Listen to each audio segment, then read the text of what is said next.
C'est l'heure maintenant de passer à ce temps 2, ce temps échangé pour agir. C'est une séquence qui va être essentielle pour vous donner vraiment des idées pratiques et des clés pour avancer sur ce sujet très important. Et c'est un moment qui va être animé par Cédric Lecollet, qui est directeur commercial et filière GS en France, qui va venir sur scène accompagné de 2 adhérents de GS en France, le groupe Casino et le groupe Alstom, qui vont partager des exemples concrets avec vous. Yvan, François, Cédric, c'est à vous. Bonjour à toutes et à tous, bonjour à distance. Je pense qu'on a vécu un grand moment, en effet, devant une assemblée pleine. C'est un moment très très intense. Donc moi, j'ai le plaisir d'introduire cette nouvelle séquence. Donc merci Chloé pour l'introduction. Merci beaucoup Bertrand, Charlotte et Emmanuel pour cette mise en perspective des enjeux. On est tous d'accord pour savoir ce que l'on a devant nous, comment est-ce qu'on va affronter ça. Et vous êtes ici au bon endroit pour travailler sur comment est-ce qu'on réussit ce défi collectif à l'échelle. Parce que le vrai défi que l'on a devant nous, c'est vraiment un défi d'échelle. Donc moi, je remercie vivement mes 2 partenaires du jour qui ont accepté de monter sur scène avec moi pour cette tribune, parce que vous vous dites, mais quel est le point commun entre Alstom qui fabrique des TGV et le groupe Casino qui vend des yaourts et autres?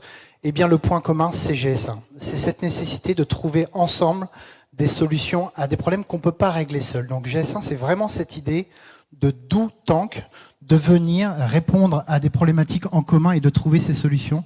C'est ce que l'on fait depuis 50 ans et c'est cette histoire qu'on va vouloir vous raconter maintenant de l'autre côté, du côté du salon, avec les 3 univers. Ces 3 univers, on les a définis de la façon suivante. Le premier, c'est ce qu'on appelle l'efficience opérationnelle. C'est grosso modo ce que GS1 fait depuis 50 ans. On accompagne l'ensemble des entreprises, des écosystèmes que l'on adresse, une vingtaine d'écosystèmes à gagner en efficience. Et à l'intérieur de cet univers, on va parler d'identification de produits. Le fameux code qu'il y a sous les barres. On a beaucoup parlé de code barre, mais dans le code barre, il y a la logique de code. On va parler des registres qui permettent d'authentifier ces produits. On va aussi parler de cette capacité à collecter en masse la donnée produit pour bien pouvoir la partager entre tous ces acteurs de ces écosystèmes qui deviennent de plus en plus complexes. On va parler de gestion des flux, parce que le système GS1 opère ces flux au niveau mondial. On est un de ces acteurs qui fait ces global supply chain. Et on va parler de choses nouvelles. On va parler de l'identification des produits non neufs. C'est comment est-ce qu'on va permettre à cette nouvelle économie, Emmanuel en disait quelques mots, de passer à l'échelle et de trouver son juste modèle. Sans système commun, sans commun numérique, on n'y arrivera pas. Et on parlera ensuite de maintenance, et c'est François qui vous donnera son exemple, sa vie de collaboration au sein de GS1. Le deuxième, c'est peut-être l'univers le plus iconique, le plus symbolique de GS1, c'est le QR code augmenté GS1. Nous sommes la génération qui avons la chance d'opérer cette migration de ce bon vieux code barre qui a 50 ans, qui est scanné 10 milliards de fois par jour dans le monde. Ce fameux bip en caisse, c'est 10 milliards de bips par jour dans le monde, vers cette migration, vers ce QR code augmenté GS1, ce Quick Response Code augmenté GS1 qui nous permettra d'aller de façon transitoire et progressive vers de nouveaux usages, vers davantage de circularité dans l'économie. Et ça, c'est Yvan qui en parlera avec sa grande expérience dans le groupe Casino. Et on ira dans le 3e univers, cet univers de cette fameuse traçabilité dont on a parlé, cette traçabilité longitudinale, cross-sectorielle, où il y aura un enjeu à bien structurer de part en part l'ensemble des données pour aller chercher notamment de nouveaux usages, notamment de la réduction des impacts de nos économies sur la planète, exactement les points de Bertrand juste avant. Donc ces trois univers-là, on va vous inviter à quitter cette plénière, ensuite aller nous retrouver là-bas et aller interagir avec l'ensemble des acteurs de GS1. J'entends les adhérents, les industriels, les distributeurs, j'entends les offreurs de solutions qui nous permettent aussi de passer à l'échelle et évidemment j'entends les équipes GS1 qui accompagnent et qui animent au quotidien ces communautés. Donc c'est comme ça que ça va se passer. Maintenant, je vais me retourner vers mes 2 collègues. Et François, est-ce que tu peux nous raconter ton histoire de la collaboration ? Oui, merci d'abord Cédric de me donner cette opportunité de parler de la collaboration dans la filière ferroviaire avec GS1. Et donc bonjour. Donc je m'appelle François. Moi, je fais des trains pour Alstom depuis toujours en fait. Et j'ai 54 ans, donc on peut dire que ça fait 52 ans que je joue au petit train électrique et je m'en lasse pas.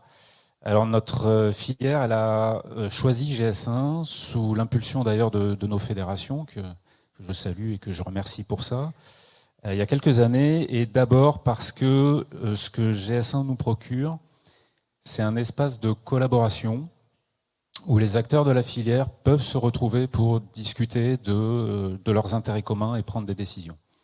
D'ailleurs, la première décision qu'on a prise, je me souviens, c'était un 2 février, on a décidé d'identifier tous nos composants ferroviaires suivant le standard GS1. Alors ce qu'il faut comprendre, c'est que dans le ferroviaire, la sûreté nous impose de relever des millions de ces identifiants tous les ans, parce qu'il faut s'assurer à chaque instant qu'on a monté la bonne pièce, qu'on l'a bien inspectée, qu'on l'a bien maintenue.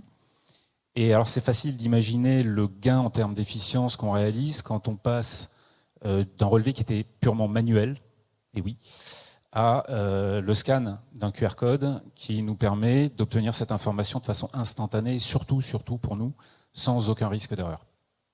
Ce cas d'usage, en fait, il a suffi à financer la bascule vers GS1 de l'ensemble de notre filière. Et des cas d'usage comme ça, on en a beaucoup d'autres. Alors j'ai évidemment trop pour que je puisse vous en parler maintenant.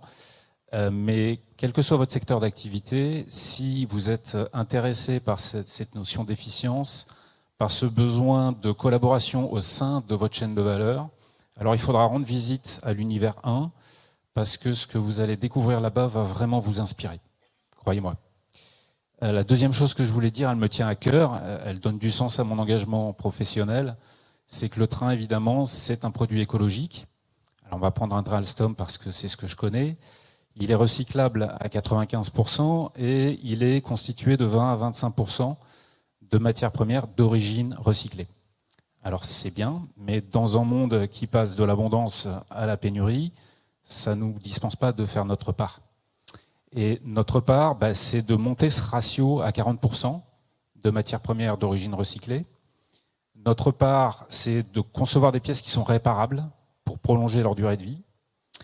Et notre part, évidemment, on en a parlé, c'est de garantir qu'à la fin de cette vie, la pièce, elle est effectivement recyclée à hauteur de 95% en matières premières qui seront réinjectées dans l'économie. Alors, tout ça, on va rien faire de tout ça, pour être clair, si on n'a pas une traçabilité totale dans toute la filière de la création de la pièce à son recyclage. Et d'ailleurs, on a parlé du passeport numérique du produit. C'est une initiative qui va venir vraiment booster la traçabilité totale.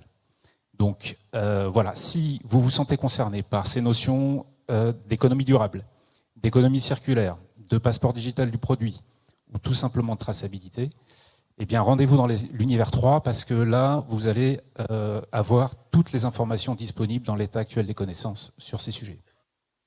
Voilà, merci François. Et ce qui est... Merci parce que ça symbolise quasiment 5 ans de travail pour en arriver là et c'est pour moi très iconique de GS1. Et ce qui est génial dans l'exemple, c'est que là, tout à l'heure, on était sur les bouteilles de lait ou les paquets de gâteaux. Là, on va identifier des objets pour 60-80 ans et on va suivre des vies et c'est ça le potentiel du système GS1. Je vais me tourner maintenant vers toi, Yvan, pour que tu nous racontes également ton histoire de la collaboration au sein de GS1 France. Bonjour à tous, merci pour l'invitation et pour pouvoir partager notre expérience sur ces sujets. Pour ma part, ça fait une 30aine d'années que je travaille dans le groupe Casino et 12 ans, dont 12 ans chez Monoprix. Je suis passionné de commerce et surtout de produits. Je travaille dans la qualité produit et j'aime à faire connaître la valeur et la qualité des produits que l'on développe, notamment à nos propres marques. Je suis assez fier de ce travail et on cherche au niveau de la qualité en permanence à essayer de faire comprendre aux consommateurs toute cette valeur qu'il y a dans les produits. Alors, je ne sais pas si vous le saviez, mais Monoprix est à l'origine de la création de GenCode, il y a une 50aine d'années. Et aujourd'hui, plus que jamais, on est toujours très intéressé à participer aux collaborations chez GS1 pour construire ensemble des référentiels et des outils partagés. On se rend compte que la force du collectif permet d'aller plus loin, de nous dépasser et de nous apporter des solutions que l'on n'aurait pas la capacité à identifier, à trouver tout seul. Donc ce beau travail collectif nous permet, notamment avec le QR code augmenté, d'avancer vers une économie plus circulaire.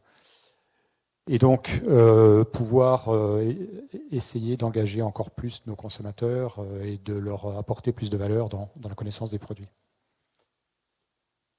Il y a un objectif qui est que vous connaissez peut-être, hein, c'est qu'on s'est engagé à être en mesure de lire les QR codes augmentés en caisse à partir de 2027. Chez Monoprix, nous sommes déjà prêts. Nos systèmes d'encaissement sont capables de lire ces QR codes augmentés pour identifier aujourd'hui l'identification de l'article et du prix. Et demain, les dates qui seront codifiées dans les QR codes augmentés. En parallèle, on croit beaucoup dans la capacité à créer une nouvelle relation, puisque le QR code augmenté est quand même une révolution, une nouvelle relation avec les clients pour lui donner plus de valeur dans le produit. Le QR code augmenté est une solution plus simple, plus facile, plus efficace et rapide pour pouvoir communiquer avec le consommateur au-delà du produit et donner une vie au produit au-delà de l'acte d'achat ou de la consommation purement et simplement. Alors notre enjeu, c'est aussi d'être prêt pour les marques propres. Je salue l'engagement de Carrefour parce qu'effectivement, c'est une très bonne chose. Et nous aussi, on avance sur le QR code augmenté. On n'a pas encore l'ambition de le mettre sur tous les produits, mais on va avancer pour le mettre sur nos produits dès 2025 pour pouvoir tester ce qui marche, ce qui présente de l'intérêt pour les clients et certainement découvrir des usages ou des solutions qu'on ne connaît pas aujourd'hui et qui nous permettront vraiment de créer un lien qui va plus loin que l'achat du produit, le pur achat du produit avec nos clients. Et donc je vous invite à venir nous rencontrer à l'Univers 2 pour parler de QR code augmenté. Merci beaucoup Yvan. Alors pour terminer, je vous avais dit qu'on avait un peu de temps. Oui.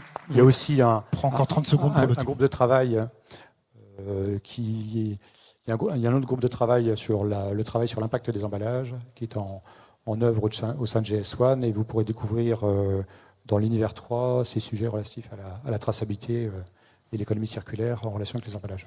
Exactement, et ça ce sera dans l'élément, dans l'Univers 3. Donc là vous avez bien vu le réel, le concret de GS1, c'est comment ces acteurs de l'écosystème grands et petits viennent trouver ensemble des solutions, ce qu'on appelle des standards communs pour passer à l'échelle. Et le QR code augmenté GS1, c'est un mouvement évidemment mondial. Ça a déjà démarré et la France est plutôt très en avance dans cette migration progressive vers ce futur symbole du commerce.